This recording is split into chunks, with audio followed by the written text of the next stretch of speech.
Hey everyone, and thanks for jumping back into the cryptoverse. Today, we're going to talk about Bitcoin, and we're going to provide an update to the bull market support band. If you guys like the content, make sure you subscribe to the channel, give the video a thumbs up, and also check out Into the Cryptoverse Premium at intothecryptoverse.com. We did a video just a couple of days ago on Bitcoin's interaction with the 100-day moving average, which was all the way a little bit higher than the current price, but not that much higher. The 100-day SMA is right now around 59.7K. And what I said in the video from a couple of days ago is that if we fall below the 100-day SMA, then you should at least get some type of a reaction or a bounce at around that 55 to 56K level. And the reason for that is because that's where the bull market support band is, right? So the bull market support band ranges from around 55.5K to 56.2K. And we saw price go all the way down to about 56.5K. So we got really close to the bull market support band before getting this most recent bounce. Now, this is something that usually happens when we get back to the 20-week SMA.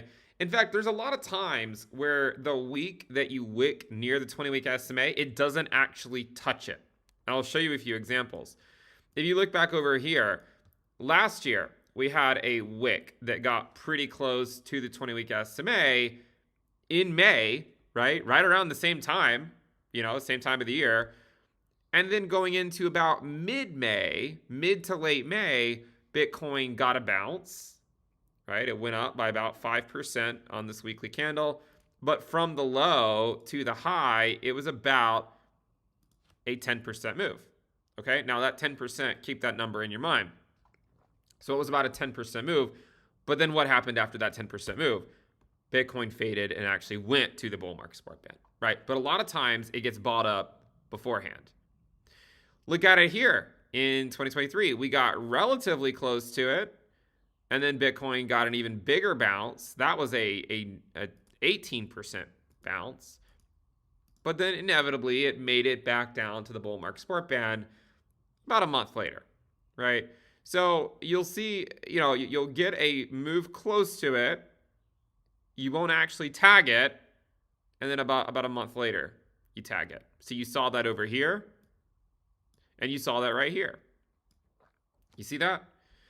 All right.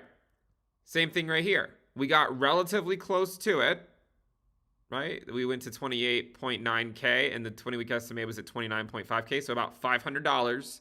And then what happened, right? Everyone who was waiting to buy at the 20-week SMA, they get left behind. The price rallies up from that level about 5%. And then about a month later or so, you see us go below the 20-week SMA. But do you see that? You have three clear examples where that has happened. Three clear examples. Now, go back and look at the last, before that, right? So you'd have to go back to this bull market over here, and you'll see something kind of similar, but not exactly the same. In this one, we actually got a wick pretty close to it. We rallied about 10%, but it was still the following week where it collapsed below the bull market support band. Right? But it was about a 10% rally. We saw one of those earlier be about a 10% rally. If you look here, in April of 2021, right, we got a low not too far above that 20-week SMA. We got a huge bounce, 26% bounce. And then about a month later, we then fell back down to the bull market support band, and we ultimately fell below it. Now go look at 2019, and you'll see something very, very similar once again. You get close to the bull market support band, right? We went all the way down to about 9,300, and the 20-week SMA at the time was at around 9,000. Again, within a few $100. So everyone, all the algos that are waiting to buy the 20-week, they miss it, right? They miss it. You get the bounce, and this bounce here, let me redo this. So this bounce right here to this top, that was about a 16% move, right? To the top of the candle, about a 10% move or so. But again, once again, it was about a month later. We then fell back to the 20-week, and we actually tagged the 20-week, and then we fell below it. Okay? So you can see several examples of this. And basically what happens is, you get a lot of people that are looking at this and like, all right, well, we're close to the 20-week SMA. And that's why I mentioned in my last video on Bitcoin, where we talked about, the dubious speculation, whatever video it was called, where we talked about, that 100-day moving average. And if it fails to hold as support, which it did in the short term, right? If it fails to hold, then you should at least get some form of a bounce at around that 55 to 56K level. And at least we've gotten a local bounce at around 56.5K, just above the 21-week EMA, which is right around 56.2K or so, right? 56.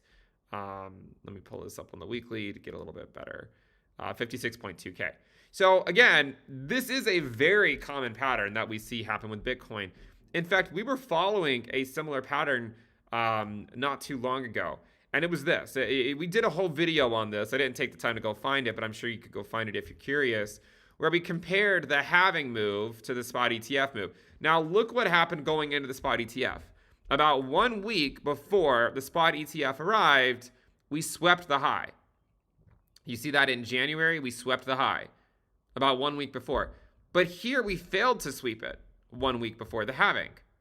So we did a video on this before we failed to sweep it, and then we did a video on it after we failed to sweep it, before the halving actually arrived. So here you swept the high, faded, and then put in a higher high.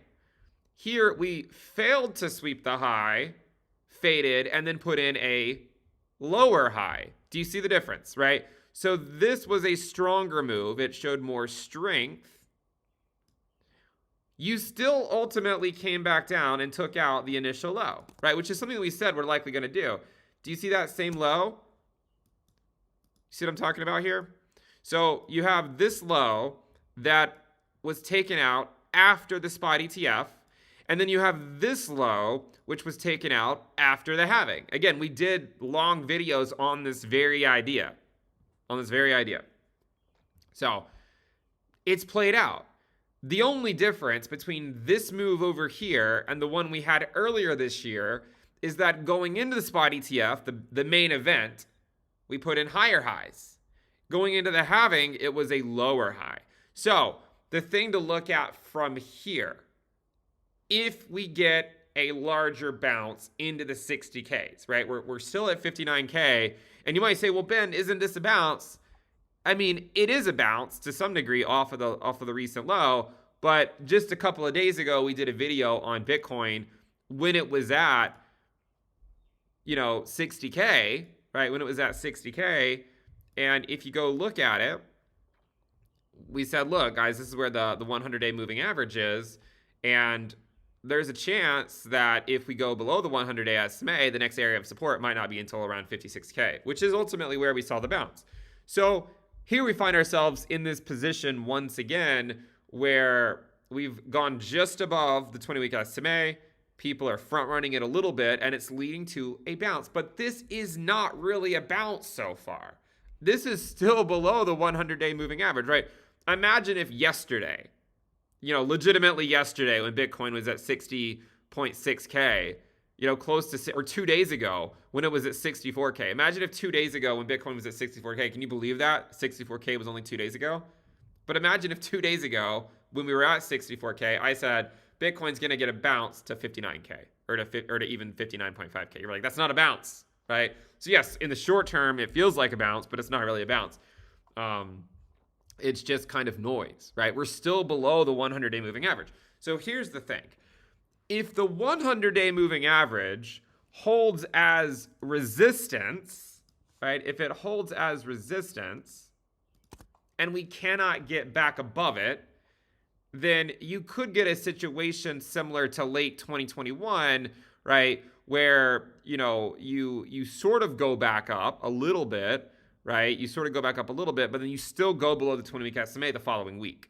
Okay, so first of all, if the bulls are going to run this back into the mid-60s, they have to conquer that 100-day moving average. Now, again, whether we took out this high from March going into the halving or not, I said that we were likely going to revisit this low, right? Sort of the same type of low. And now we have, right? We have in fact swept that low. Now the question is does the bull continue into the summer into a potentially left translated cycle, or do you get a summer lull? That's the question that I think everyone has to ask themselves right now. Because these patterns can repeat themselves, right? They certainly can repeat themselves. And I'm not trying to give the impression that it can't. My impression is that Bitcoin is going to outperform the altcoin market no matter the direction of Bitcoin USD. I know dominance is down today or yesterday, but let's just move past that, all right? I mean, this is noise. There is this idea, though, that, people will watch all these trends, and at some point, everyone sort of buys into it, and then rather than going to a higher high, it then results in a lower high, and then you get some type of intermediate downtrend that lasts for a while until maybe we get sufficiently into looser monetary policy. And so, first of all, that 100-day moving average is important. So the bulls are going to want to see a daily close above 59.7K in order to have a good chance of running this back into the 60s. If they can't get above that for the rest of the week, then you could just see capitulation below the 20-week SMA next week. But if, on the other hand, they can get above it, kind of like what they did back over in May of 2023, right? We had a wick below it, and then we rallied back above it for a little bit, and then ultimately we still went to the 20-week, but it took another month. Or right here, right? We got close, we rallied, and then we still went back to it a month later. Or in 2021, where we went below the 100-day moving average. You see that? We went below the 100-day moving average. We got a bounce, but then it's still a month later, we still fell. You can see that same pattern so many times, right? You get down to that 100-day SMA, you get a bounce back up, you maybe go below it, and then eventually you go back to that 20-week moving average. So that is where we are right now, right? I mean, and the thing to note is the difference, while these two moves are similar in the sense that we took out the low about the same amount of time later, I believe. This low was set here, and then we took it out about 42 days later. This low was set right there, and we took it out about, 57 days later, right? So not a huge difference, but there is a little bit of a difference. The main difference that I'm seeing is that these were higher highs, showing a lot of strength. These were lower highs. And then even the halving was a lower high. And this is that subtle difference that I think you kind of have to pay attention to. And it doesn't mean that there's a sure thing here. It just means that the bulls were a little bit weaker going into the halving than they were going into the spot ETF. And it's clear because in the spot ETF, we were putting in new local highs on that day. Going into the halving, we were not. The main difference that I see is that gold broke out here, but it didn't break out here. So if you go overlay gold onto this chart, again, I'm not asking you to treat gold as an investment. Most of you guys aren't going to care about it for the rest of your lives, but treat it as a signal, not necessarily as an investment. The breakout point for gold in 2019 is what ultimately marked sort of a turnaround point, right? When gold broke out. That's ultimately what marked the turnaround point for Bitcoin. It was when gold broke above that high, which, let me see if I can line this up perfectly, right? So it was right there. When gold broke above this high, that ultimately is what marked the turnaround point. And so that is why back over here in going into the spot ETF, when we had this pullback, and I was like, all right, we're probably going to get a pre-halving dip. We did. And then someone was like, well, what, is that it? Are we not going to get a larger one? And my response was, well, guys, this is what we normally get, about a 20% drop before going into the halving. That might be all you get, especially since gold hasn't actually broken out yet. But now the problem is that gold broke out. And that is why you could make the case that Bitcoin was unable to put in a higher high like it did going into the spot ETF, but instead it put in a lower high because gold was breaking out and it was somewhat signaling a risk-off environment, okay? So again, it didn't mean that there was not a lot of hype going into the halving. There was, but it was ultimately a lower high. And the main difference between this move over here into the halving and the spot ETF was in the spot ETF, gold had not broken out and ETH Bitcoin was still above support, but going into the halving, ETH Bitcoin was below support. It shows you that liquidity. Some of that liquidity was starting to dry up a little bit. So those are the main differences, right? And again, you can look, instead of overlaying gold, you can overlay the ETH Bitcoin valuation and see the same thing, right? Back over here, ETH Bitcoin was still popping up to new local highs and wasn't below support in any durable way, right? But now it has been, right? I mean, ever since Bitcoin put in this high, ETH Bitcoin has been roughly below support with occasional wicks back above it. And so that, I think, might be the difference as to why Bitcoin put in lower highs into the halving, but higher highs into the spot ETF, is because that one source of liquidity, there's multiple sources, but one of the sources is altcoin liquidity, and that liquidity from the altcoin market was starting to dry up a little bit. Now, again, it doesn't mean that you can't see Bitcoin go back into the 60s. Like, it's possible for that to happen. From the current point, we've only seen a 5% rally. We have seen one example earlier where it only rallied 5% before it capitulated the following week. I think that was sort of a late 2021 rally, right? You can see, I guess it was even more than 5%. It was about 10%. I think there was one example we looked at that was about 5%. Maybe it was this one from last year around the same time. Yeah, I mean, you can see that it first rallied about 5% and then faded again, and then it rallied about 7% and then faded back down. So there are plenty of examples where you get, after getting close to the bull market support band, you get a 5% rally at the very least, which is what we've gotten so far, okay? If the bulls want to run it up any higher, they've got to get above the 100-day SMA. If they can clear that, then perhaps they can get it back into the low to mid 60s.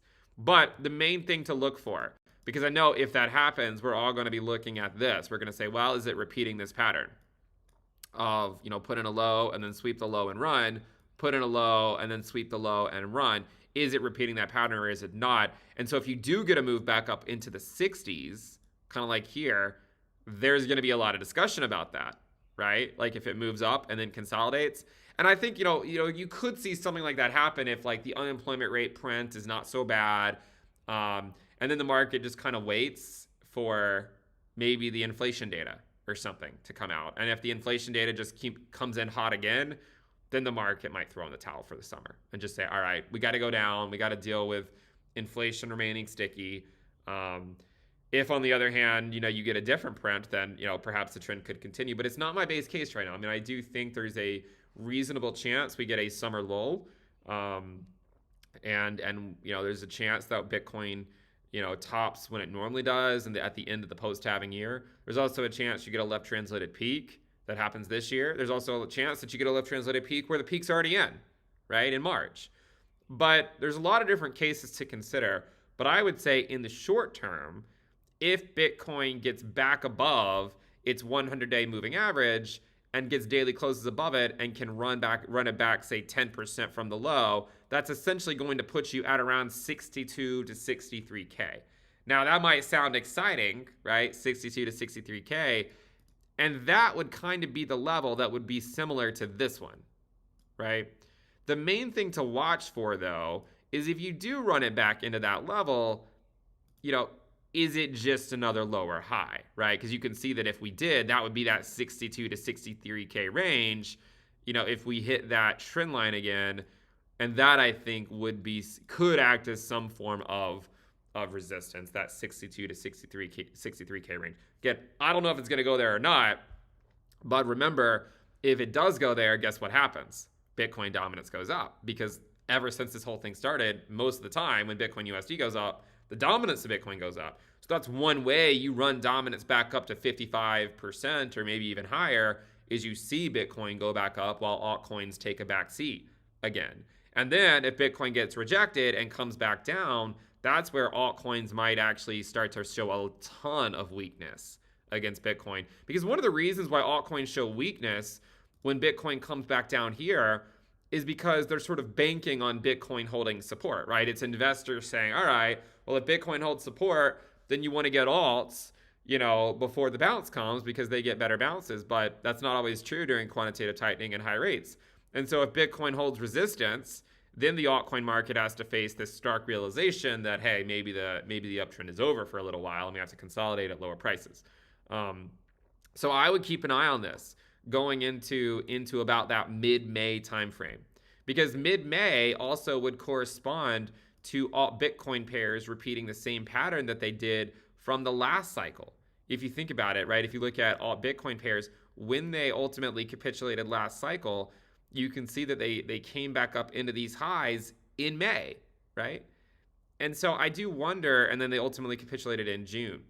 But I do wonder if you're just seeing something similar happen right now, right? This low right there was in May 13th. This low here was it was April 8th, but I think it actually was April 13th. It was basically around that same day. And so what happened over here is that 5 weeks later, all Bitcoin pairs were putting in new lows. If that's going to repeat itself, then that could mean that late May, all Bitcoin pairs could be putting in new lows. And the reason why that could theoretically occur is if Bitcoin puts in a lower high, right? Because that's the structure, right? You put in a high, you put in a lower high, and if you do it again, then you convince people, okay? Like if you look at this, say, parallel channel, you can kind of see what I'm talking about. You see what I'm saying here, right? I mean, you have a high, you have a low, a high, a lower low, a lower high, and then now we're all the way over here. So if this just ends up resulting in a lower high, then that's when altcoins are like, oh crap, Bitcoin's actually done for a while, and maybe it'll pick back up later this year or in the post-halving year. But that is where altcoins could theoretically throw in the towel. So I would say keep an eye on that, because I'm sure everyone is looking at this. And we talked about it beforehand, right? We said we're likely going to sweep this low. That's the first step, is sweep the low. Sweep this. We swept this low from back over here at Spot ETF. Now we've done the same thing once again. Sweep the low. And a lot of people are going to look at this and say, that means it's going to play out the same way. And they could be right? They could be right. It's a market. I'm certainly not always right. You guys know that. Let's not pretend, right? We know I'm not always right. So there's a chance that they could be right. And it just continues. But there's also a chance that the market is saying, hey, halving was a lower high compared to this, whereas Spot ETF was a higher high. So there's kind of a change in the trend, right? Kind of a change in the trend. Also, remember that ETH topped out 1 month before the merge, right? I mean, now, of course, it's higher today, right? But if you think about it back then, what happened is the merge was here, the merge was right here, but you put in a high 1 month before the merge. We talked about this a lot for Bitcoin. We said there's a good chance that it puts in a high 1 month before the halving, just like ETH put in a high 1 month before the merge. You see that? And ultimately, ETH dropped about 50% from the high before gearing back up. You know why that's interesting? Is because that's exactly what Bitcoin did in 2019. Is it dropped 50% from the high. I know it dropped more going into the pandemic, but let's just ignore that, right? You had a 50% drop. So, I mean, like, if Bitcoin were to do anything remotely similar to that from the high, which, again, I know when you're in an uptrend, people never want to talk about lower prices, but, if you do get like a 40% drop, that puts you back down to these levels. And if you get a 50% drop, that puts you back down to 35K, which coincidentally would be right around the area that the 100-week moving average is going to. Now, you might say, why he's been talking about the 100-week moving average? No one cares about that. We're well above it. The only reason I bring it up is because last cycle we broke above the 100-week SMA and we rallied about 100%. And no one thought we were going to go back to the 100-week. And then Bitcoin dropped 50% and we went back to the 100-week. Cycle before that, we rallied. We didn't rally nearly as much, but it was about a 10% rally. And then we came back down to the 100-week SMA. Here, we've rallied about 150% above the 100-week SMA. And the 100-week SMA is all the way down at 31K, which coincidentally is this area that we broke out from in 2023. but it's going to be continuing to move up here, right? It's about to surpass that level. So I would still keep an eye on that because, again, I know that everyone's going to look at this and say that it has to play out the same way as it did last time going to the spot ETF. But there's a chance that the reason it continued to show strength going into the spot ETF is because investors knew the halving would come next. There's always going to be something else to talk about, which is why I also said Bitcoin dominance was going to go higher, because the halving, people are going to focus on that before they were going to focus about a potential ETH spot ETF. So if Bitcoin clears the 100-day, the next area to look for is going to be 62 to 63K. And if it cannot get past that, right? If it cannot get past that and go up to 64, 65, 66K, if it cannot run back up and it just puts in another lower high in May, then that would likely be confirmation of a summer lull, okay? But a lot of times before you get a summer lull, you get one last attempt to make it not happen. Kind of like last year. If you think last year, going into May, we had a pop in the price. But then by the time you got out into mid-May, we came back down. If you look back over here in 2021, you got a move going up from late April, and then it topped out about mid-May, right? About a week and a half from now. But we still got a summer lull. But you still had that move to maybe convince people that you weren't going to get a summer lull, right? And by the way, over here in 2021, we did the exact same thing. We had a low in March that we swept in late April, but then the next move was just a lower high. You see that? You had a low in March, you sweep it in late April, you put in a lower high in May. We've seen that a lot, right? I mean, again, same kind of thing. Here, you have a low in March. You sweep it in late April. Do you just put in a lower high in May? There's a chance, right? There's definitely a risk of that. So I would watch that 62, 63K range if we get above the 100-day. And again, I say that with no guarantee that we even get above the 100-day SMA. There definitely are times in history where the 100-day SMA, while it might offer a little bit of support, it only gets a couple percent above it before just kind of fading back down. I mean, that's basically what happened last year at this time. I mean, we had a wick below it, and we got back above it, but it wasn't really much of a bounce. And ultimately, it just resolved to a lower high, right? You see that? It just resolved to a lower high, and then you still had a lower low in June. And then you got another move up. But I do wonder, if something like that could play out, right? Where you form a lower high in May, and then you get the summer lull. So, but again, the markets are going to keep us on our toes, right? It's not like it's going to be obvious. If we do get a bounce into the 60s, obviously the bulls are going to say who bought the dip. If we get a capitulation, below the 20-week SMA, immediately, like November, the bears are going to go on a parade.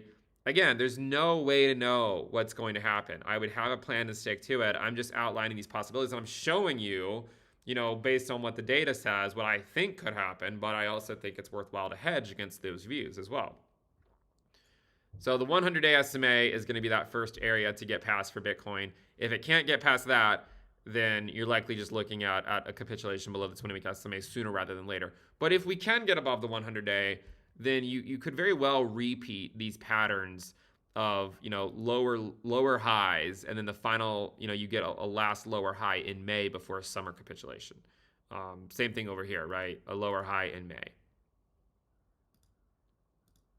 A lower high potentially in May. All right, so that's what I would look at. And if this does ultimately just resolve into a lower high, then you're likely going to find yourselves with Bitcoin at its 20-week SMA or below it later on, maybe by late May or sometime in June. That would be my guess, is you'll find Bitcoin back at the bull market support band late May, early June, if it does get a bounce here going into the middle part of May. And one of the reasons is, we do have the unemployment rate coming out tomorrow. So if that comes out and it's like, okay, and it's not worrisome, then the market might use that as a reason to go back up, right?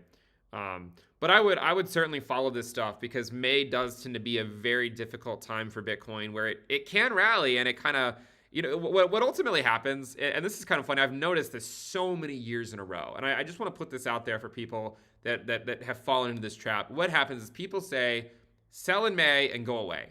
That's what they always say, right? But what usually happens, is the market tops before May. It puts in a local top before May. Last year, it put in a local top in April, right? So, I mean, if you waited until May 1st to sell, right? Or if you waited until sometime in May to sell, you then ended up having to you may be sold, and then you saw it rally into a lower high where you potentially FOMO'd into. Okay, even in 2021, right? You can see over here we came all the way back down here, and then people were like, "We'll sell in May and go away," and then we got a pretty big rally back up to 60K, right? All the way from 47K to 60K. That was a huge rally back then. And it brought a lot of people in. That was where the ETH tsunami occurred, actually. Now, I don't think that's occurring now because we're in quantitative tightening and high rates. That was quantitative easing and low rates. Just like in 2019, when Bitcoin put in lower highs, we didn't have an ETH tsunami, right? ETH Bitcoin still bled, even though Bitcoin was putting in lower highs. So that, I think, is it's interesting because that's what happens is a lot of people say, well, sell in May and go away. But a lot of times the top occurs before May. It occurs in like April or something. Even in 2013, the top was this top was in April. And if you waited until May to sell, I mean, you would already, I mean, it did eventually go lower over here in the summer, but you still ran the risk of sort of selling into fear just before a bounce, and then you're like, oh crap, I sold into fear. You get a bounce, you buy back into greed, and then it actually goes to where you thought it was going to go anyways. So a lot of times what happens with the whole sell in May and go away stuff is that Bitcoin puts in a local top in like March or April. So by the time you get to May, everyone's fearful because we're sweeping the lows. Everyone says sell in May and go away. Then you get a bounce sometime in May that makes that a meme. They're like, well, who sold in May? Because you get a bounce that forms into a lower high, and then in the summer, the people that were making fun of the people who sold in May, then we actually go put in a lower low, right? Based on that, that current downtrend, right? That's what usually happens. You get a bounce in May, and then it tops out sometime in May, and then you go lower in the summer. So I do think something like that could happen, where whatever this resolves into could very well be a lower high. And that doesn't mean that, we cannot take out 73K ever, even if this is a lower high, right? Even if it is, it doesn't mean we can't eventually take this out. Again, I've showed this a lot before. If you look at peak to peak ROI after cycle peak, we're so far ahead of where we were in the last two cycles that even if we were to get a 2021 style drop going into the summer, it would actually just put us back in line with prior cycles, right? I mean, it's not like, I know everyone will be scared out of their mind, but it would actually just put us back in line with prior cycles, even if that were to happen. Even if Bitcoin rallies back up into the 60s and then capitulates to, say, the 40s or something, or even lower, it would actually just put us back in line with prior cycles. In fact, at this point in prior cycles, as measured from the peak, Bitcoin was still down 50%. From the 69K peak in 2021, that would correspond to about 35K. Bitcoin could legitimately, right now, be at 35K, and everyone would think it's the end of the world. But in reality, that's where it normally is at this point in the cycle. I'm not saying that has to happen. What I am saying is that if that does happen, if it does happen going into the summer, if you get a large drop, where do altcoins go?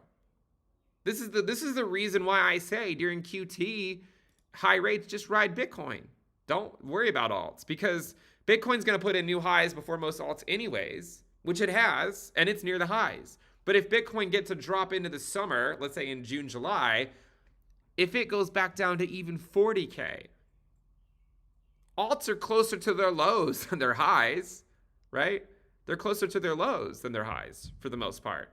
That's why altcoins can often put in lower lows when Bitcoin gets that correction, which we normally see. Last cycle, we saw it in the pre-halving year because rate cuts occurred in the pre-halving year. We did get another lower low in the halving year because of the pandemic, but a lot of alts are putting in lower lows in the pre-halving year because that's when rate cuts occurred. This time, maybe we're getting rate cuts in 2024, the halving year instead. So that's what I think the next topic of discussion is going to be for the next few weeks is it a lower high or is it something different? And all I can say is that, it certainly looks like the bulls were losing strength here because they were not able to put in a higher high compared to the spot ETF. And if that's the case, and this just forms into a lower high once again, then you're likely going to get a summer lull. And then maybe the markets pick back up later this year, after a summer where the market's not doing a whole lot. If we get back up to 60s, and instead of a lower high, you run it back up to the, back up and you put in higher highs, then I would definitely be more on board with the left translated cycle peak. The great thing about it for me is that, you don't have to know what's going to happen. You just have to be able to manage your risk. And, for me, what that means is selling into high risk periods and buying into low risk periods. So that's why, I've talked about dynamic DCA. When we went to 73K, the risk on Bitcoin went to the 0.7 to 0.8 risk band, right? And so by selling a little bit into that without worrying about the narratives, now that you're down here, you could have the luxury to buy it back if you wanted to. Or if you don't, who cares? I mean, you could put that money somewhere else and hope for a summer lull and then buy it then or something. But what happens a lot of times is people buy into the mania. They buy at 0.75 risk because everyone's talking about Bitcoin, and then you end up getting a pretty large correction, and now they're wondering, well, what do I do? And now those people, of course, are very much biased into saying, well, it has to go higher. You're wrong. It has to go higher because, well, they bought the highs. If you bought over here, even if you think it goes higher and you're wrong, who cares, right? And I published. I said I was buying Bitcoin back over here many, many times. And I also published it on ITC Premium. And I said, buying Bitcoin, setting my limit orders between 15 to 21K. Well, really, I set them between 10K all the way up to 25K. It was sort of a range. I was I don't know how low it's going to go. But I think most of them were set around 18, 17, 16, 15, and 14 and 13. The ones at 13 and 14 were obviously not filled. There was a chance that Bitcoin could have gone that low, but it didn't. And I don't know how low it's going to go. Right? I don't know. But I think zero risk was all the way down there, right, at some of those lower prices. And then, we went to, I think, about 0.1 risk or something, right? But that's the thing, right? If you DCA some down here, then when you're up here, if you think it's going to go higher and you're wrong, you can, you'll live through it, right? You're going to be okay. It's, so what, right? If you just joined crypto here and you bought the top and now you're crap, what do I do? Then if there is a rally, your bias will be to say, see, I told you so. But then what if it results in a lower high that leads into a summer lull like this? And that's what can scare a lot of people. These lulls that occur sometimes in the summer, in Q3. And so that, I think, is something that could play out. And if it does, it would certainly scare a lot of the spot ETF people. The people that only buy Bitcoin because they got exposure through it, with it through the spot ETF, that could scare those people. And so that's what I think we have to look at right now. So to just clarify, my base case right now is that Bitcoin does eventually go to its bull market support band. You might say, well, it already went there. It got close, but it's best to be technically correct, and it still actually hasn't hit it yet. I think it's going to hit it, but it still could be a few weeks from now, for all I know. If it follows late 2021, it'll be next week.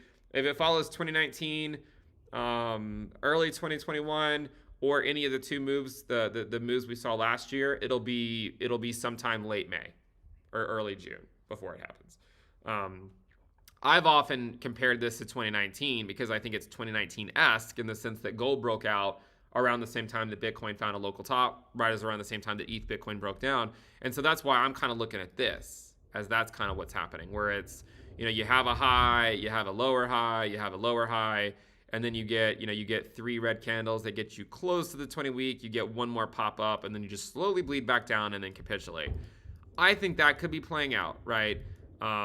But honestly, this time has been a little bit worse because it's basically just been all these red candles. So, but even in 2019, I mean, it took a while, I mean, for us to even get back down to the bull market support band and to go below it. And if you take a move from it, right, from where this topped to where we fell below it, it took about 13 weeks. So just to give you an idea of where that would put Bitcoin, 13 weeks would be June.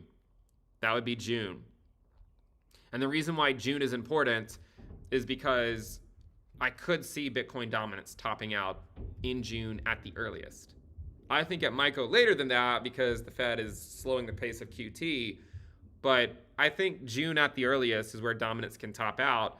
And if that's the case and dominance tops out in June, then it would likely correspond to it topping out before Bitcoin goes below the 20-week SMA. There is a chance that dominance tops after Bitcoin goes below the 20-week SMA.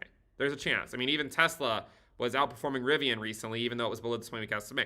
So it's a chance that that could happen. But if it plays out like 2019 and you see it basically just take until about mid-June to fall below the bull market support band, let's say it bounces for a couple weeks and then fades back into June, what's going to happen?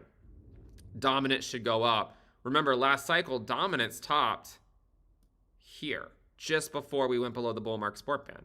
If you look at dominance excluding stables, it tends to find a local top in the summer, right? This was June, but then you had a higher high in July. Then 2 years ago in 2022, local top in June. 2023, we had a local top in June. We went higher later that year, but still a local top in June. In the summer, that's why I'm saying, look, I think dominance is going to rally up in the summertime, and it could be that it rallies up as Bitcoin is getting closer and closer to that bull market support band, and maybe as more people are starting to accept the fact that, hey, we're going to have a summer lull. So that's kind of my thoughts on the market. I just want to provide that. And a lot of times when you see Bitcoin go down like 5 weeks in a row, obviously a lot of people are very pessimistic, and I get it. And you guys know my thoughts. I mean, I do think there's a really good chance we're going to have a drop later this summer that's going to essentially rip alts a new one. But in the meantime, could you get a counter trend rally for a little bit? It's possible. You had a counter trend rally here, same time of the year. You had a counter trend rally here, right? All these counter trend rallies occur, right? It doesn't necessarily take away from the idea. So, this is 5 red weeks in a row. Guys, if we get a green week next week, look to see if it's a lower high or if it resolves into something different, right? I've told you my reasonings for why I think what's going to happen, but those are just my views, and I could be wrong. And then the other thing is, if this really is just it, and you don't get any lower high, I mean, if the lower high is just a daily close below the 100-day SMA, then you could get something like this, where you just get outright capitulation. If that happens, then I could see a case where dominance tops after we go below the 20-week SMA. Like, it could be something like this, where you go below it and then you bounce, and that's where dominance tops out, right? And if you're thinking about like what I said earlier, look at the Rivian Tesla valuation. It just broke the lows on a Tesla bounce, but the Tesla bounce occurred when Tesla was below its bull market support band, and it still is. Right, that Rivian Tesla broke down on a Tesla bounce below its 20-week SMA. So there's no guarantee that Bitcoin dominance even tops out above its 20-week SMA. Tesla kind of shows that it might not, actually. And maybe it tops out, maybe it does something like this, where it fades back down and then bounces, and then that's where dominance tops out. That could happen too. So definitely a lot of things here, guys. A lot of things to consider. Bitcoin heavy crypto portfolio, I think, still makes more sense than alt heavy, because I think no matter what, Bitcoin's going to crush the altcoin market. If Bitcoin goes up, alt Bitcoin pairs bleed. If Bitcoin goes down, alt Bitcoin pairs bleed. You might say, well, Bitcoin just went down and alt Bitcoin pairs didn't bleed. No, they did bleed. You're just looking at this week. Bitcoin's been going down since March 11th. If you look at alt Bitcoin pairs, March 11th was way back over here, right? The week of March 11th, alt Bitcoin pairs were at 0.47. Now they're at 0.44. So don't tell me that alts are outperforming Bitcoin in a Bitcoin USD downtrend. They're not. Just because you get a counter trend rally doesn't change anything. This is exactly what happened last cycle before capitulation began for alt Bitcoin pairs. In fact, if you look at Bitcoin dominance plus USDT dominance, this is the exact same level we were at. This pullback right here, it was this pullback. Do you see it? This pullback right here that came back to 59%. You see that 59% pullback? That's where we are right now. And it held just above the bull market support band, which is where we are right now. And you see what happened. It skyrocketed into the summer, which is what I think is about to happen. So Bitcoin dominance, 60% is my target. I think that alts are still extremely risky. And yes, you can get counter trend rallies, but they should probably result in lower highs. I do not think altcoins are worth the risk against Bitcoin. I've been saying it for 2.5 years. Once Bitcoin dominance is at 60%, then you can start to make the case for it, I think. But until that time, to me, everyone's getting all up in arms about this pullback by Bitcoin dominance. It's just retesting the same area that it took forever to break out from. And everyone's losing their mind. What was previously resistance is now turning into support. The FOMO Bitcoin dominance for the last half year is now the FUD Bitcoin dominance. It's amazing how the market works, right? It's amazing how 54% just a couple of months ago would have been super crazy. Like no one was like, everyone was saying dominance had topped, it was just going to go down. And then it went to 57%. Now, because it went to 57% and it had a pullback to 54, everyone's losing their mind. But what if it's just retesting the breakout point? Just like it did over here. When it broke out, it came back down, it retested it, it checked in with the bull market support band, and then it went up. Why can't it be doing the same thing again? That doesn't mean you can't ever go below 54%. In fact, we have. But remember, over here we went above 54%, but they were just wicks. So maybe you do go below 54%, but maybe they're just some wicks. We already had a wick below it. I still think dominance is going to go higher. I think Bitcoin is going to show the altcoins what's what and who's who as we get into the summer. And then finally, I think alts will capitulate against Bitcoin. That'll mark the top for Bitcoin dominance. QE will resume later this year, early next year. And then the cycle goes on, and the cycle goes on, and the cycle goes on. Thank you guys for tuning in. I'll see you guys next time. Bye.